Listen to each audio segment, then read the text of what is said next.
Gawain sa pagkatuto bilang 2. Bilangin ang mga bungkos ng stick. Isulat ang tamang bilang sapat lang. Ang bawat bungkos ay katumbas ng 100. Isulat ang sagot sa iyong kwaderno. 1, 100, 200, 300, 400, 500, 600, 700, 800, 900, 1,000. Ang sagot ay 1,000. Number 2, 100, 200, 300, 400, 500, 600, 700, 800. Ang tamang sagot ay 800.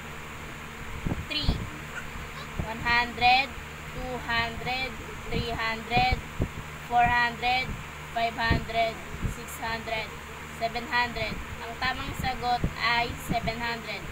4, 100, 200, 300, 400, 500, 600.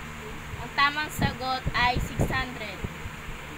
Okay, anong operasyon ginamit po? Pagdaragdag. Okay.